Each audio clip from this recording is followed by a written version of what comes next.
Bonjour à toutes et tous, j'espère que vous avez passé un super week-end.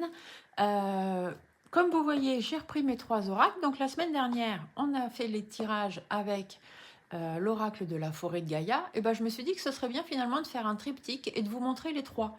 Donc cette semaine, nous allons faire le tirage avec les légendes du bout du monde. Et la semaine prochaine, on fera les tirages avec l'oracle des prophéties du feu sacré. Comme ça, vous les aurez vus tous les trois.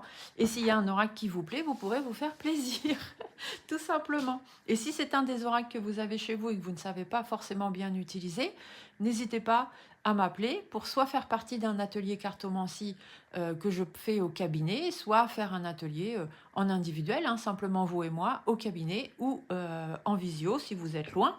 Mais voilà, hein, il y a toujours moyen de moyenner, comme j'aime à dire. Alors, allez, cette semaine, on va aller voir ça. L'oracle du bout du monde. Alors, qu'est-ce que l'oracle du bout du monde va venir vous apprendre, hein, le dos des cartes est très joli celui-ci, on est plutôt sur du rose, rose-bleu. Alors, du coup, on y va. Donc, vous vous posez une petite question simple, oui, non, ou alors vous laissez le message venir et vous verrez bien ce qu'on vous annonce. Allons-y. Et puis surtout, vous n'hésitez pas à me dire si c'est un oracle que vous aimez ou pas. Comme ça, moi, je sais si je le reprends de temps en temps ou si je le reprends pas. Et puis s'il vous parle aussi, hein, c'est important de le savoir. Alors, allons-y. Qu'est-ce qu'on vous annonce en ce 17 novembre? Ah, ici encore une histoire de protection. Vous voyez, l'igloo, c'est qu'il faut vraiment vous protéger. Il faut rester caché à l'intérieur parce que dehors il fait froid, il fait nuit, etc. Donc, protégez-vous. Ici, la clairvoyance. Il faut que vous appreniez à voir plus clair. Il faut que vous preniez de la hauteur, hein. L'aigle, c'est un animal qui vole très très haut.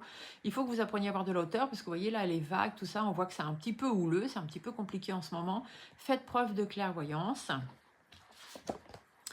Le passeur d'âme, la métamorphose, c'est parce qu'il y a des choses qui vont changer. Il y a des choses qui doivent changer et que même si c'est un petit peu difficile, la passation, la métamorphose, la transformation, si ça doit arriver, ça doit arriver, hein. Donc, il faut le faire. Ici, on a la fluidité avec Ondine. J'adore cette carte, elle est très jolie. Ça veut dire que la fluidité, ça va quand même se faire simplement, hein. Ça ne va pas non plus être hyper compliqué pour vous. Et l'iceberg, on voit qu'il y a des secrets, il y a encore des choses que vous ne savez pas, peut-être dans votre clairvoyance, peut-être dans vos capacités que vous aimeriez développer. Mais voilà, on vous dit qu'en ce moment, c'est peut-être un petit peu compliqué, mais protégez-vous. Entrez peut-être un peu en hibernation, hein, et puis vous verrez ce qui se passe. Des petits pouces, des commentaires, et on se dit à demain. Bye.